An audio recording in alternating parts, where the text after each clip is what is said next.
Paumanhin po, ang nilalaman ng video na ito ay walang bahid ng pang-aalipusta sa kapwa at hindi ginawa upang suwayin ang ibang doktrina at paniniwala, kundi ang pagnanais lamang na tuklasin at ibahagi ang mga bagay na may kinalaman sa pananampalataya at pagpalaganap ng salita ng Panginoon sa paraan ng malayang pamamahayag. Ang video na ito ay naglalaman ng mga importanteng kasaysayan sa mundo ng iba't ibang paniniwala, kasama ang tanong na kung ano ang isang bagay na naging dahilan kung bakit naitayo ng mga individual na tagapagtatag ng Protestanismo ang kani-kanilang sekta. Paumanhin, habang pinapanood po ninyo ang video na ito, huwag pong maiinip dahil ang tamang kasagutan ng tanong natin ay nasa dulo ng presentasyon. Ang unang mga salaysay ay anino lamang sa naturang sagot ng tanong, upang sa dulo ay mapaliwanag ng maayos ang kwento. Kaya sama-sama po nating tuklasin kung ano isang bagay na naging dahilan ng pag-usbong ng Protestanismo sa buong daigdig.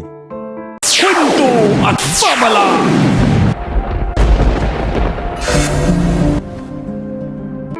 Ayon sa aklat ng Hebreo Kapitulo 1 Versikulo 1, ang tunay na hukbo ng mga alagad ng Diyos ay may tatlong bahagi. Ang unang hukbo ay ang mga patriarka at pangalawa ay ang hukbo ng mga propeta hanggang sa mga Kristiyano sa panahon ni Jesus. Sa panahon ng mga patriarka, wala pang nakasulat na kasulatan tulad ng Biblia ngayon. Ang mga sinaunang alagad ng Diyos ay umaasa sa oral na tradisyon upang maipasa ang mga kwento, batas, at mga turo ng Panginoon. Ang mga sinaunang alagad ng Diyos ay nagsasaulo ng mga kwento at mga turo upang maipasa ito sa susunod na henerasyon. Kaya, sa panahon ng mga patriarka, ang mga sinaunang simbahan ng Diyos ay umaasa sa oral na tradisyon. Ang pagsulat ng kautusan ay nagsimula lamang sa panahon na tapos ng pagkabihag ng mga Israelita sa Ehipto noong mga taon na wala pa si Jesus. Ang pagsulat ng mga ito ay nagsimula bilang isang paraan upang mapanatili ang kanilang kultura at relihiyon sa panahon ng pagkabihag. Sa pamamagitan ng mga sulat ng mga propeta at ni Moses, hanggang sa umabot ito sa panahon ni Kristo, na mababasa natin sa Lucas Kapitulo 4 Versikulo 17. Ito ang sinabi, at ibinigay sa kanya ang aklat ni Propeta Isaias. Binuksan niya ito sa dakong kinasusulatan ng ganito. Ang kasulatan na ginamit ni Kristo ay ang tinawag sa lumang tipang na Septuagint version. Ang Septuagint version ay hindi pa kasama ang mga aklat ng bagong tipan. Ang Septuagint ay isang salin ng lumang tipan mula sa Hebreo patungo sa Griego. Ang bagong tipan ay isinulat sa Griego at naglalaman ng mga turo ni Jesus at ng mga unang Kristiyano. Kaya, ang Septuagint na ginamit ni Jesus ay hindi pa naglalaman ng mga aklat ng bagong tipan. Ang Septuagint, ito ay ginawa sa Alexandria, Egypt, noong 3 siglo bago pa si Jesus. Ang pangalang Septuagint ay nagmula sa Latin na Septuaginta, na nangangahulugang 70. Ito ay dahil sinasabing 70 ang mga iskolar ng kasulatan na nagsalin ng lumang tipan sa Griego. Ang Septuagint ay naging mahalaga sa pag-unlad ng Kristyanismo dahil ang mga aklat na ito ang bersyon ng lumang tipan na ginamit ng mga unang apostol. At ang pinakamaikling sagot, maaari nating sabihin ng may katiyakan, na ang unang paglaganap na hukbo ng Biblia, ay kino-compiled ni San Jeronimo, sa taon ng 400, matapos umakyat ang Panginoong Hesus sa langit. Dito pinagsama na ang Septuagint version at ang mga aklat na sinulat ng mga apostol, at ito ay tinawag na Biblia. At sa taong 405, inideklara na ng Katoliko na ito ay opisyal na basahin ng simbahan. Ito ay pinatunayan ng Grolier Encyclopedia Volume 4 pahina 117. Ang mga kasaysayan na nabanggit sa itaas ay isang matibay na foundation na nagpapatunay na ang Katoliko ay ang nag-compile na Biblia mula sa luma at bagong tipan. Ang Islam naman ay may sarili ding kasulatan. Ayon sa kasaysayan ng relihiyong Islam, ang Quran ay ibinigay kay Propeta Muhammad sa pamamagitan ng anghel na si Gabriel.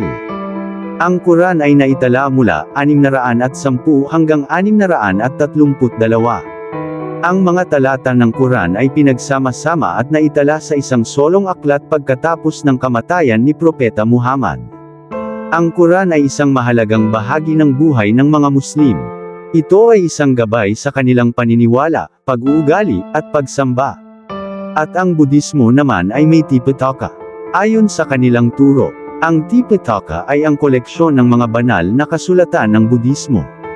Ito ay binubuo ng 3 pangunahing koleksyon. Matapos ang kamatayan ni Buddha, ang mga disipulo ay nagsimulang mag-ipon ng kanyang mga turo at mga patakaran. Ang unang pagsulat ng Tipitaka ay naganap sa bayan ng Sri Lanka. Noong unang siglo Anyo Domini. Ang Hinduismo naman ay mayroon din silang tinawag na Vedas. Ang Vedas ay ang pinakamatandang banal na kasulatan ng Hinduismo. Ito ay isang koleksyon ng mga himno, ritual, at pilosopiya na sinasabing ibinigay sa mga sinaunang Hindu ng India. Ang Vedas ay orihinal na naipasa sa pamamagitan ng oral na tradisyon sa loob ng maraming siglo. Ngayon po, ang malaking tanong, ano ang isang bagay na naging daan kung bakit may mga protestante? Ang lahat na nabanggit sa itaas na mga relihiyon ay itinayo noong wala pa ang kanilang mga aklat na nagpapatunay sa kani-kanilang mga paniniwala. Ibig sabihin, na nauuna nang itinatag ang naturang mga relihiyon noong wala pa ang kanilang mga basahin katulad ng Biblia ng Katoliko.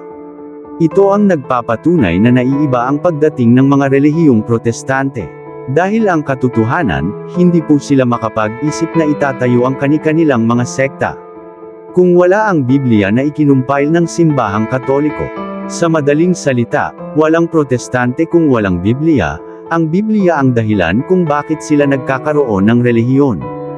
Dahil ang Biblia lamang ang siyang naging gabay nila upang makilala ang Diyos. Tulad na lamang sa sinabi ng kanilang ama na si Martin Luther na kung wala ang Katoliko ay wala din tayong kaalam-alam sa salita ng Diyos. Ang Protestanismo ay nagsimula lamang sa Alemanya noong ika-16 na siglo, partikular sa taong 1517. Si Luther na may ginawang 75 na thesis, na isang serye ng mga argumento laban sa mga kasanayan ng simbahang Katoliko. Kaya ang mga protestante ay nagbabahagi ng ilang mga pangunahing paniniwala, katulad ng sola scriptura, o Bible alone, na sila ay naniniwala na ang Biblia lamang ang may awtoridad sa relihiyon. Ngunit ang Bible na ito ay galing sa pawis ng simbahang Katoliko, at ang nakakatuwa ay naniniwala sila sa isinulat ngunit hindi sa nagsusulat. At ang kanilang prinsipyo na faith alone, na sa pamamagitan lamang ng pananampalataya ay maliligtas sila. Ito ay mababasa sa aklat ng Juan Kapitulo 3 versikulo 16, na nagsasabi, sapagkat gayon na lamang ang pag-ibig ng Diyos sa sangkatauhan, kaya't ibinigay niya ang kanyang kaisa-isang anak. Upang ang sinumang sumampalataya sa kanya ay hindi mapahamak, kundi magkaroon ng buhay na walang hanggan. Dahil sa talatang ito, hindi na raw kailangan ng mga pari, hindi na kailangan ng simbahan, kundi nasa kay Kristo na at sa Biblia ang katotohanan.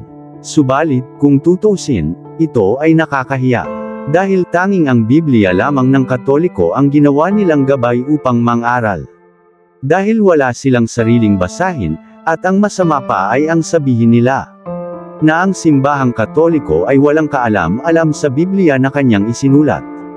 Ang tanong, sino po ba ang nagsulat na hindi niya binabasa ang kanyang isinulat? Kaya ang Biblia po ang isang bagay na nagiging dahilan upang sila ay nagkaroon ng lakas upang mang-aral sa salita ng Diyos. Dahil tanging ang Biblia lamang po ng Katoliko ang pinagmumula ng kanilang paniniwala at kaalaman tungkol sa salita ng Panginoon. Sana po kahit kunti may napulot tayong aral sa video na ito. Ito po si Kuya Tem. Ang inyong lingkod sa pangalan ng Ama, ng Anak, at ng Espiritu Santo. Maraming salamat po sa inyong panunood.